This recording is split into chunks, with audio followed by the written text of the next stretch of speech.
Morning students, class 7 subject Hindi grammar, chapter number 11 और chapter का नाम है कारक। अब इस चैप्टर में हम कारक के बारे में पढ़ेंगे। इसमें ये वाक्य दे रखे हैं और इन वाक्यों को कि असीम ने फ़ोन किया, बंदर पेड़ से उतरा, नरेंद्र ने श्रवण को बुलाया और कमल की दीदी आई और ब्रुश से रंग भरो, पानी में मछली है, मैंने मधु को फूल दिया और यहाँ चुपचाप क्यों खड़े हैं। यानी ये जो इसमें जो कलर से जो इसमें ये शब्द दे रखे हैं, ये हमारे कारक के चिन्ह हैं। और इन वाक्यों में असीम, श्रवण, ब्रुश, मधु, पेड़, कमल, पानी, प्रदीप संज्ञा शब्दों के साथ ने को, से को, से, की, मैं, अरे शब्द आए हैं और शब्द के साथ आए ये शब्द कारक चिन्ह हैं और इन्हें विभक्ति चिन्ह या परिसर कहते हैं और कारकों का परिसर्गों द्वारा प्रकट किया जाता है और भी इसके वाक्य पूर्ण एवं स्पष्ट हो जाते हैं। पानी में, जैसे इसकी कारक की जो परिभाषा इस प्रकार से है कि संज्ञा या सर्वनाम के जिस रूप से उसका संबंध वाक्य के अन्य शब्दों से जाना जाता है उसे कारक कहते हैं। और कारक के 8 भेद हैं। पहला कर्ता कारक, दूसरा कर्म कारक, तीसरा करण कारक, चौथा संप्रदान कारक, पांचवा अपादान कारक और छठा संबंध कारक और सातवां अधिकरण कारक और आठवां संबोधन। अब इसमें कारक चिन्हों को लेकर के वाक्य बनाए गए हैं कि कारक के नाम है कर्ता कारक। पहला तो कर्ता कारक का चिन्ह है ने और इसका वाक्य है स्वभावी ने गीत सुनाया। और दूसरा कर्म कारक में को इसका चिन्ह है और संभवी ने पुलकित को पुकारा। कर्ण कारक में चिन्ह है से और द्वारा, स्वभावी ने हथौड़ी से कील ठोकी। और संप्रदान कारक चौथा, इसके चिन्ह है को और के लिए। अब इसके वाक्य बनेगा संभवी दीदी के लिए कुल्फी लाई। अपादान कारक पांचवा और इसका चिन्ह है से और इसका वाक्य बनेगा संभवी बस से उतरी। और छठा है संबंध कारक, इसके चिन्ह है का, के, की और इससे वाक्य बनेगा संभवी के मामा पत्रकार हैं और रारी रेवी है इसका। और इससे सातवां अधिकरण के चिन्ह है मैं और पर और इससे वाक्य बनाया है कि संभवी अभी घर पर मिलेगी। आठवां है संबोधन में इसका चिन्ह है अरे, ओ, रे और इसका वाक्य में प्रयोग उससे संभवी नहीं अरे संभवी संभाल कर चल, इस तरह से वाक्य बनाए गए हैं। आगे इसमें पहला है कर्ता कारक में कर्ता का अर्थ है करने वाला और संज्ञा या सर्वनाम के जिस रूप में क्रिया करने वाले का पता चलता है और उसे कर्ता कारक कहते हैं। जैसे वाक्य है उमेश पढ़ता है, बच्चा सोता है, पुजारी ने पूजा की और ममता ने सब्जी काटी। ये वाक्य बनाए हैं और इन वाक्यों में उमेश, पुजारी, बच्चा और ममता करता है और जो कर्म से पढ़ने और पूजा करने यानी क्रम से कंटिन्यू कोई कार्य करते हैं, पूजा करने, सोने और सब्जी काटने का जो काम कर रहे हैं, किंतु इनमें दो कर्ता के साथ में ने परसर्ग लगा है और दो के साथ कोई परसर्ग नहीं है। और इस प्रकार हम देखते हैं कि कर्ता कारक का प्रयोग दो प्रकार से होता है, परसर्ग रहित और परसर्ग सहित। और प्राय ये ने परिसर्ग विभक्ति का प्रयोग भूतकाल में सकर्मक क्रिया के साथ होता है। जैसे इस प्रकार से वाक्य बनाया है कि सैनिक ने गोली चलाई और बच्चे ने दूध पी लिया। अकर्मक के धातु के साथ ने परिसर्ग का प्रयोग नहीं किया जाता है और सकर्मक में किया जाता है। और इसमें ये वाक्य बनेगा अकर्मक में बच्चा रो रहा था और लड़की हंस रही थी। विशेष, यद्यपि कर्ता कारक की विभक्ति है ने, परंतु कभी कभी वाक्य में कर्ता के साथ अन्य विभक्तियों का भी प्रयोग किया जाता है। जैसे गीता को गांव जाना था और पर वह जा नहीं सकी। और इस वाक्य में गीता संज्ञा पद है और जो भी करता है यहाँ गीता कर्ता के साथ कर्म कारक की विभक्ति का प्रयोग किया गया है और साथ ही वह सर्वनाम शब्द व्यक्ति के बिना प्रयुक्त हुआ है। और ख में वाक्य से बालक से दौड़ा नहीं जाता और वहाँ बालक करता है पर कर्ण कारक की विभक्ति से का प्रयोग हुआ है इसमें। और ग में सभापति महोदय द्वारा प्रेरक भाषण दिया गया और इस वाक्य में कर्ता सभापति महोदय के साथ कर्ण कारक की विभक्ति यानी द्वारा का प्रयोग हुआ है इसमें। और दूसरा है कर्म कारक। कर्म कारक का चिन्ह है को और वाक्य में जिस संज्ञा का सर्वनाम शब्द या पर क्रिया का फल पड़ता है उसे कर्म कारक कहलाता है। जैसे उर्मिला करीना को समझाती है। और दूसरा वाक्य है माधुरी ने चादर को झाड़ा। और इन वाक्यों में करीना और चादर कर्म कारक है और इनके साथ को परिसर्ग लगा है और इन वाक्यों में क्रिया का फल इन दोनों संज्ञाओं का पर पड़ता है, इसलिए ये कर्म कारक है। और कर्म कारक की विभक्ति को है और हिंदी में कर्म कारक का प्रयोग को परिसर्ग साथ और उसके बिना भी किया जाता है, यानी परिसर्ग लगा करके यानी चिन्ह लगा के भी किया जाता है और उसके बिना भी। अभी इसमें बताया था जिसमें लगा हुआ है वो सकर्मक हो गई, जिसमें नहीं लगा हुआ है वो अकर्मक हो गई। मोहन पत्र लिखता है और माँ बच्चे को दूध पिलाती है। इनमें पहले वाक्य में एक कर्म पत्र और दूसरे वाक्य में दो कर्म बच्चों और दूध है इसमें बताया है। अब तीसरा आ गया कर्ण कारक। कर्ता जिन साधन या माध्यम से कार्य करता है और उस साधन या माध्यम को कर्ण कारक कहते हैं, यानी जिस साधन के माध्यम से कोई कार्य करता है तो उसे साधन या माध्यम को कर्ण कारक कहते हैं। जैसे करिश्मा ने पानी से पत्ते साफ किए, यानी पानी के द्वारा ही उसने पत्ते साफ किए। और सुधा ने अपने नृत्य के द्वारा सबको मन मोह लिया, यानी सबको अपनी तरफ आकर्षित कर लिया। और इन वाक्यों में पानी और नृत्य कर्ण कारक है और इनसे कार्य संपन्न हुआ है। और इन दोनों शब्दों के साथ से और के द्वारा विभक्तियों का प्रयोग हुआ है और कभी कभी इन विभक्तियों के बिना भी कर्ण कारक का प्रयोग होता है। जैसे राम के हाथों रावण मारा गया और समझ में नहीं आता कि किसके हाथ तुम्हें मिठाई भेजूं। इसमें बिना विभक्ति के बताया है, लिखा गया है ये वाक्य। और संप्रदान कारक है चौथा। संप्रदान कारक के चिन्ह है को और के लिए। इसमें कर्ता जिसके लिए कार्य करता है और या जिसके कुछ देता है, जिसे कुछ देता है और या इसका पता जिस शब्द से चलता है उसे संप्रदान कारक कहते हैं। जैसे इसमें वाक्य दिया है कि माँ ने बाढ़ पीड़ितों को दान दिया और पिताजी विवेक के लिए आम लाए। और इन वाक्यों में बाढ़ पीड़ितों को और विवेक के लिए संप्रदान कारक है और इन वाक्यों में माँ और पिताजी कर्ता कारक है, कर्ता है।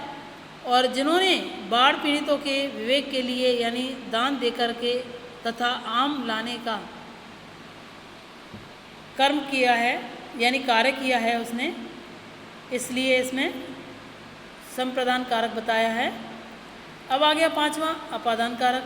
अपादान कारक में चिन्ह है से यानी अलग होना और तुलना करना और संज्ञा और सर्वनाम के जिस रूप में अलग होने या भय दूरी और तुलना करने का पता चलता है उसे अपादान कारक कहते हैं।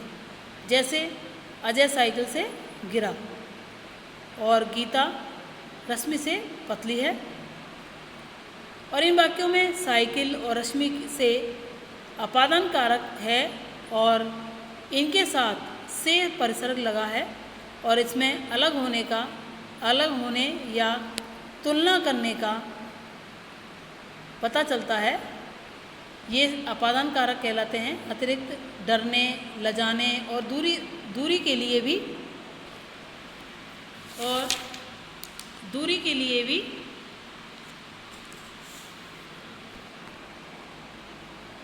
दिल्ली जैसे का प्रयोग भी किया है इसमें। जैसे कुत्ते से डर लगता है, मुझे कुत्ते से डर लगता है, इसमें भी जैसे दूरी के लिए से परिसर्ग लगाया है, इसमें का प्रयोग हुआ है। इसमें मुझे कुत्ते से डर लगता है और बहू ससुर से लजाती है, और दिल्ली से कोलकाता कितनी दूर है, इसमें से का प्रयोग यानी से चिन्ह लगा है इसके अंदर। और छठा है अपना संबंध कारक, का, के, की संज्ञा अर्थात सर्वनाम के जिस रूप से उसका संबंध वाक्य के दूसरे संज्ञा शब्दों से प्रकट हो, उस रूप को संबंध कारक कहते हैं। दूसरे संज्ञा शब्दों से प्रकट हो उसे संबंध कारक कहते हैं। जैसे इसमें बताया है कि गीता की बहन का आज जन्मदिन है और दशरथ के पुत्र राम ने रावण को मारा और यह मेरा अपना घर है और अपनी किताब उसे दे दो। इन वाक्यों में गीता की बहन का और दशरथ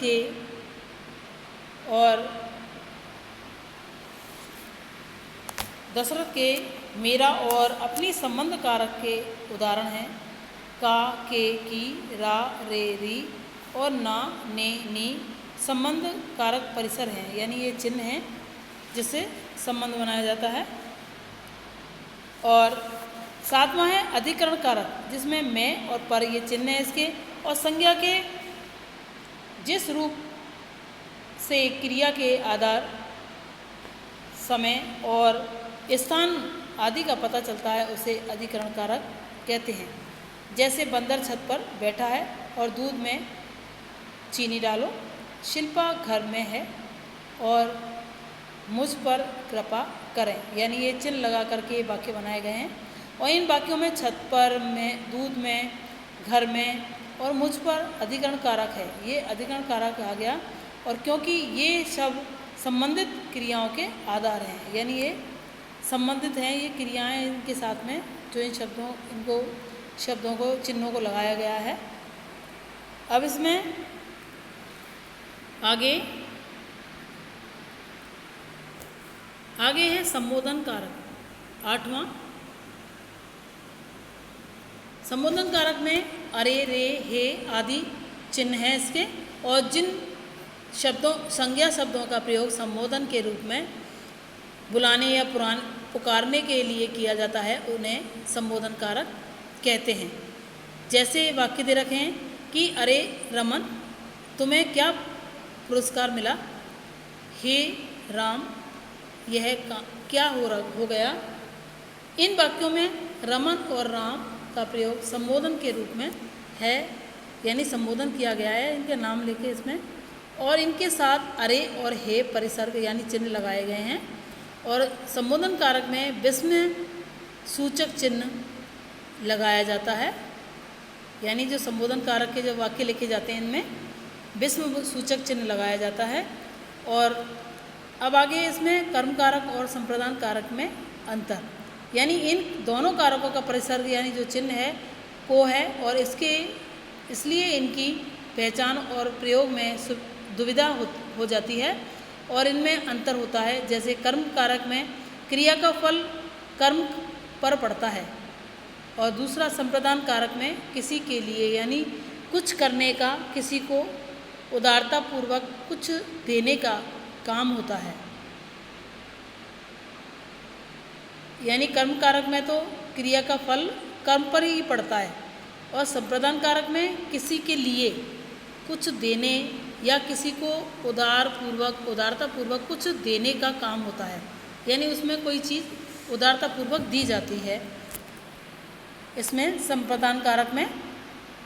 और जैसे इस तरह से कि प्रमिला ने शर्मिला को समझाया, और प्रमिला ने बूढ़ी भिखारिन को खाना दिया। ऊपर वाले में कर्म कारक आ गया और दूसरे में संप्रदान कारक। और कनुप्रिया ने भाई को पढ़ाया, यानी उसने कर्म किया, कर्म कारक हो गया, को आ गया इसमें चिन्ह। और कनुप्रिया ने गरीब बच्चों को केले दिए, इसमें संप्रदान कारक है। और करण और अपादान कारक में अंतर कि करण में और अपादान कारक दोनों का परिसर्ग से है, यानी करण कारक का भी और अपादान कारक का भी। इसका चिन्ह क्या है? से, परंतु इसमें अंतर होता है। जैसे पहला है करण कारक साधन होता है और जिसके द्वारा कार्य संपन्न होता है। दूसरा है अपादान कारक के अलग होने और तुलना होने का पता चलता है। और बबीता ने, जैसे इसमें बताएं वाक्य, बबीता ने कलम से पत्र लिखा, करण कारक हो गया ये। और बबीता के हाथ से कलम गिरी, अपादान कारक। और उषा ने साबुन से कपड़े धोए, ये करण कारक है। और उषा सोफे से उठी, अपादान कारक में आ गया इसमें। और मोहन हाथ में खाना खाता है, करण कारक आ गया। और मोहन विद्यालय के से घर आया। आगे इसमें अभ्यास दे रखा है और इस अभ्यास को अपन को इसी तरह से ही कॉपी में करना है। निम्नलिखित वाक्यों में रंगीन शब्दों के कारक बताइए। यानी मेरे विद्यालय में यह तरणताल है, इसका कारक बताना है। इसमें अधिकरण कारक है, इसमें विद्यालय में आ रहा है, मैं आ रहा है इसमें। और पिताजी ने मुझे आइसक्रीम खिलाई, ये कर्म कारक है क्योंकि उसमें आइसक्रीम खिलाने का काम किया गया है, कर्म हो गया, ये आइसक्रीम खा रहा है वो। और सीमा विद्यालय से 2 बजे आती है, इसमें अपादान कारक है। और वह गांव गया, इसमें कर्ता कारक हो गया, यानी जाने वाला कौन है? वह गांव, इसमें गांव जाने का कर्म किया है इसने, कर्ता कारक है ये, कर्ता। मैंने खाना खाया, इसमें भी कर्ता कारक है क्योंकि ये खुद के लिए, करने वाले के लिए बताया है। मैंने भाई को सांप से डर लगता है, मेरे भाई को सांप से डर लगता है, इसमें करण कारक है। और बंदर, मेरे भाई को सांप से डर लगता है, इसमें करण कारक आ गया। और बंदर छत पर बैठा है, इसमें अधिकरण कारक है। और नौकरानी ने पलंग पर चादर बिछाई, इसमें कर्म कारक है। मीना ने साबुन से कपड़े धोए, इसमें करण कारक है। और बबीता के हाथ से कलम गिरा, करण कारक है। इसमें ये चिन्ह के हिसाब से ये सभी ये कारक बताए इसमें। और आपको इसी तरह से जैसे लिखा है वैसी कॉपी में करना है। और परिसर्ग लगाकर वाक्य फिर से लिखिए, यानी रमा खाना खाया, रमा खाना खाया, यानी रमा ने खाना खाया, ये वाक्य इस तरह से बनेगा। पेंसिल लिखो, यानी पेंसिल से लिखो, इसमें ये वाक्य पीछे का रह गया, इसको आप लिख लेना। पेंसिल को, यानी पेंसिल से लिखो। और अनीता और माधवी कलम दी, यानी अनीता ने माधवी को कलम दी। और मछलियाँ पानी हैं, यानी मछलियाँ पानी में हैं। रजनीश बहन अमेरिका गई, यानी रजनीश की बहन अमेरिका गई, इसमें चिन्ह लगा करके वाक्य को बनाया है। पेड़ फल गिरे, यानी पेड़ से फल गिरे। चलो स्कूटर से बाजार चलें। दिनेश सुरेश समझाया, यानी दिनेश ने सुरेश को समझाया। आगे तीसरा क्वेश्चन है कि निम्नलिखित वाक्यों के रेखांकन शब्दों से सही कारक चुन करके लिखिए। यानी प्रीति ने अनामिका को परिसर्ग लगाए, संस्कृत पढ़ाई, इसमें कर्म कारक होगा, ख होगा। आगे कि राहुल प्रतिदिन साइकिल से स्कूल आता है, इसमें गए करण कारक आ गया। और तीसरा है अरे वहाँ क्यों खड़ा है, इसमें घ आ गया, संबोधन कारक हो गया। और चौथा है अनुराधा ने सौरभ को पुस्तक दी, तो इसमें ख आ गया, कर्म कारक आ गया इसमें। और पाँचवें में भिखारी के लिए कुछ पैसे ले आओ, तो इसमें पहला यानी क्या होगा, इसमें संप्रदान कारक होगा इसमें।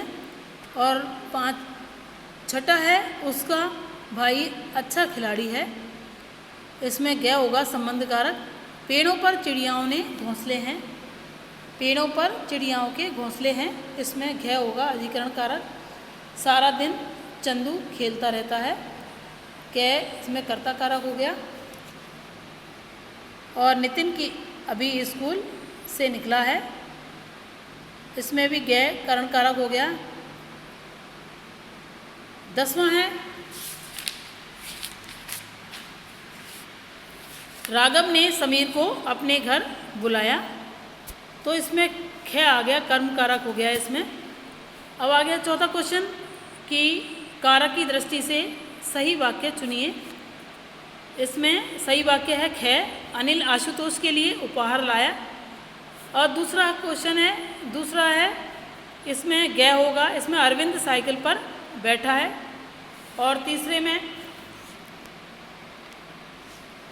है ग मधुरिमा जमीन पर गिर पड़ी। और चौथे में है घ मुझे गांव नहीं जाना। और पाँचवें में है ख पेड़ से पत्ते गिरे। और आपको इसी तरह से ही इसे कॉपी में करना है।